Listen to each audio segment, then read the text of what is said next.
Anyone that set themselves a big project like ours will know that it usually takes more money and time than you originally think.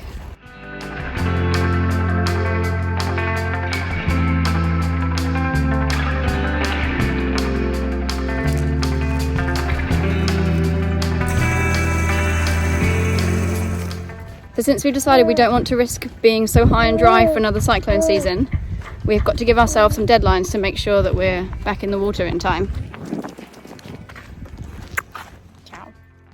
If you're new to our channel, we're Timo and Jo, and this is our Sailing Your NV.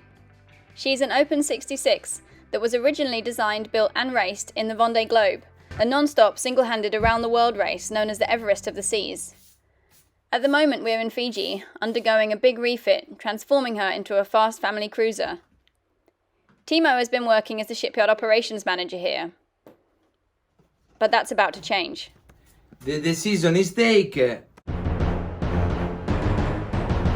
and after many think, I take with Joanna, we take the decision to recalculate our budget and resign from the job. In the last cyclone season, I try to work weekend plus 1 day off during the week.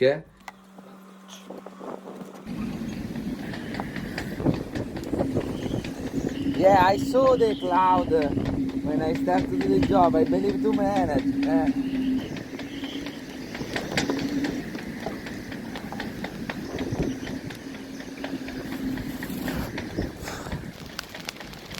Wow. But after many months I see there is not the good progress. At the end of the day I try also to change and work every afternoon for one period. And in the beginning I feeling better, I feeling to see a lot of more progress, continuity on the job, but it's never enough. We take the decision to resign.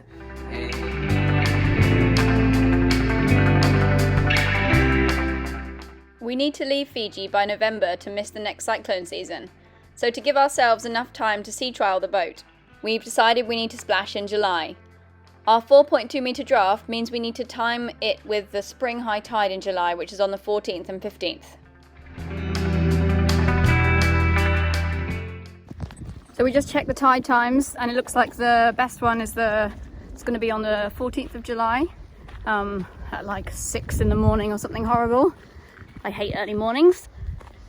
It's not going to be my favourite, but Timo likes early mornings, so. I really motivate. I start to feeling the stress of the deadline.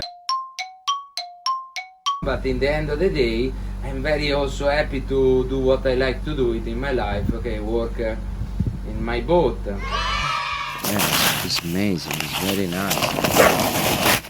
It's the nice thing to work with a pin fly. It's so clean.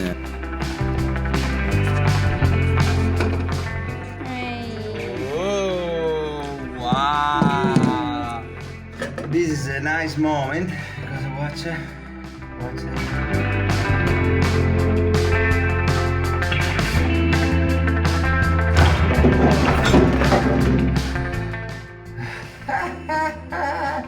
Timo, pull out the rudder.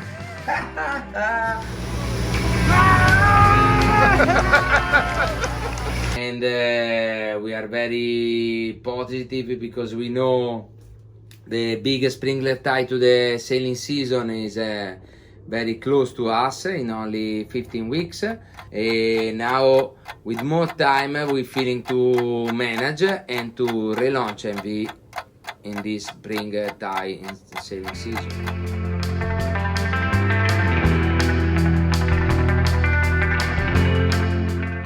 So before we splash, we need, if we're moving back on board, we need all the interior fiberglass work to be done.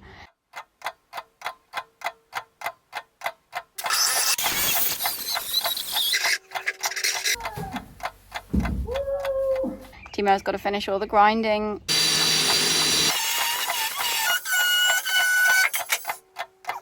We don't want to be living in a space that's being constantly covered in fiberglass dust. Sanding, ideally we do some painting. We need a bathroom, so that also means making new through holes. And we want to seal one of the through holes that we no longer need. Yep. We need the kitchen back and working. Okay, project door of fridge. Our fridge have 2 doors with the foam. The fiberglass cover, the foam is all break.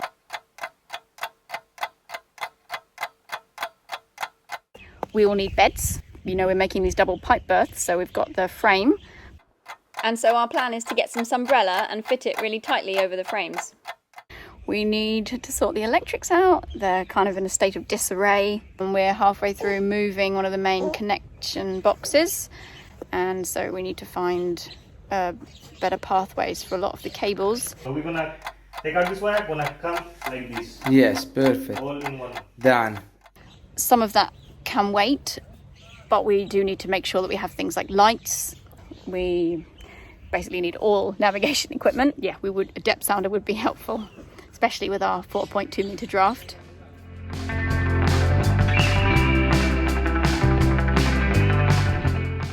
Oh, and another thing before we splash, of course, we need the engine back, so we need to reinstall the parts. We've still not done that. The new parts for our engine and our sail drive have arrived. In particular, the new valves that we need. But before installing these new parts, we've put the engine back together again so that it can be sandblasted and repainted. Another big job is the mast has to go back on. We need to sand and repaint the mast. We also want to make this new attachment for this new third stay.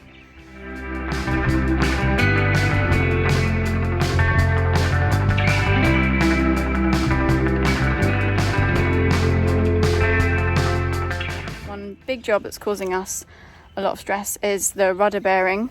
We've still not found a solution for fixing this. The part that's corroded we can't actually get to, because first that means we're taking off the main part of the bearing, which has actually been glued on with Sika.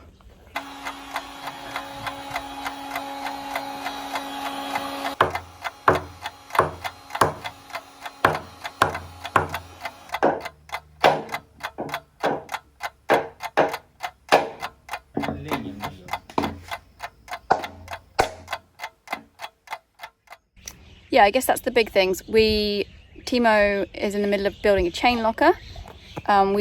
Because our boat's a race boat, it didn't have a chain locker built there, so all the water where the anchor chain came in just drained into the bilge of the boat. Here, still a lot of mud. That is the reason why we want to build the chain locker, because before the anchor, the chain stay here, all mud pass inside here, and from this hole come inside to the boat.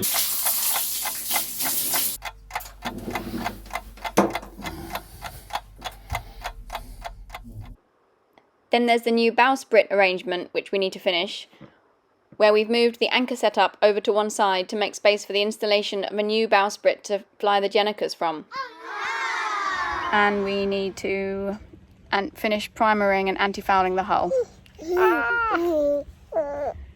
What do you think, Names? Do we manage? As some of you may remember, our draft means we're too deep for the channel into the marina, even during these super high tides. To haul out, we had to tie large inflatable tubes underneath one side of our hull to heel us over enough to reduce our draft to get in. To relaunch, we've got a slightly different plan in mind, which we'll share with you nearer the time. So our last job will be to plan and prepare for this day.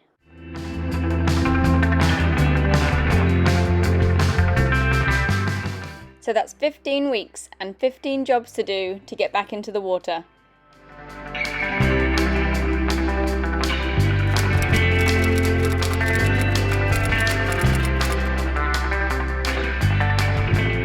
And in the last 2-3 weeks we changed really the gear.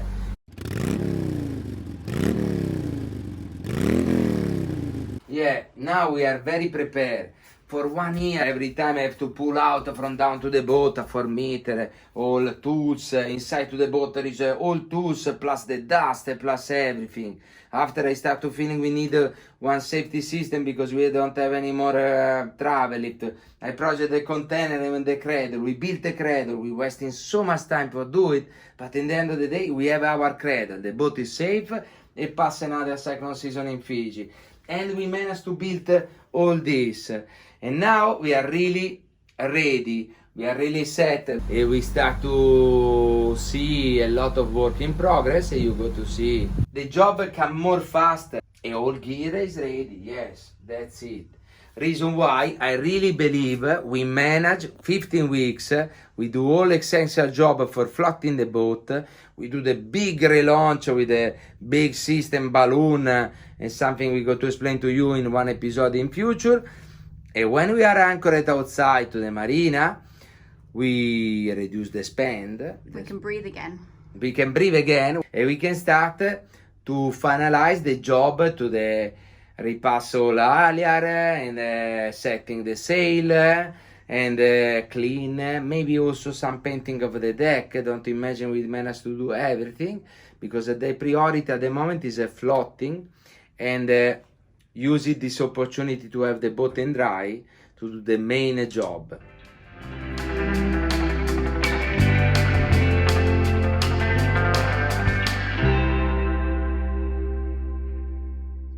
Yeah, refitting one boat is not like building one boat. It's not like building one house where you can building the wall after you built the hydraulic hose. One example for say is impossible to in 1 second in one job to redo all electrics installation because in many places on the boat I still grinding and I not finished to do the fiberglass. After I have to do the primer before to pass the pipe and the passage for the new cable. And it's better, it's smart to progress some job in one area after continue the job in the other area. In one refitting you try to keep all in life. That is the reason why we work in progress in a different job on the boat, and that is why I start to do the chain locker.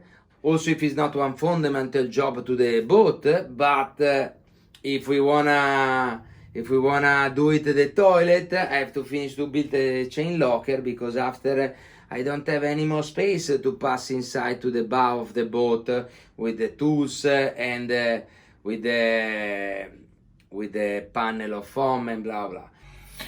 Vado dentro.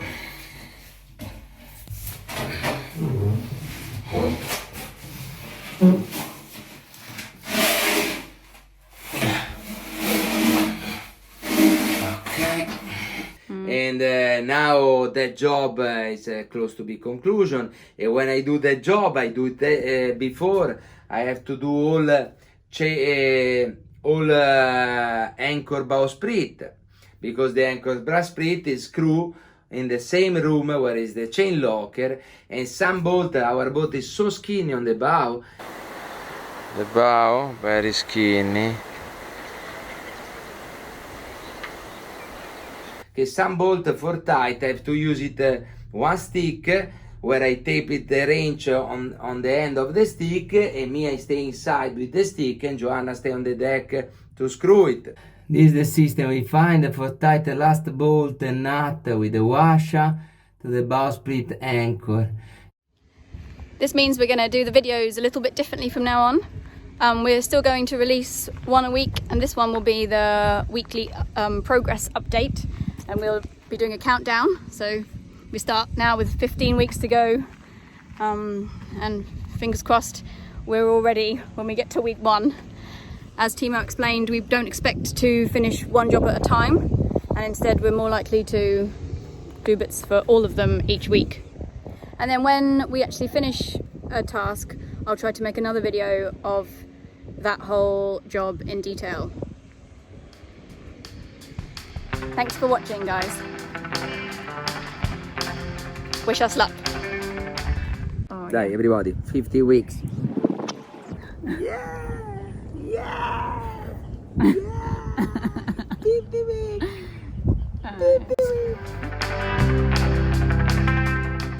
And the last work and situation you need to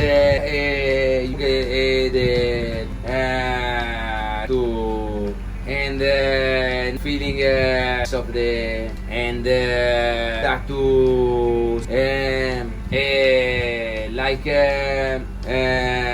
goal so nice but big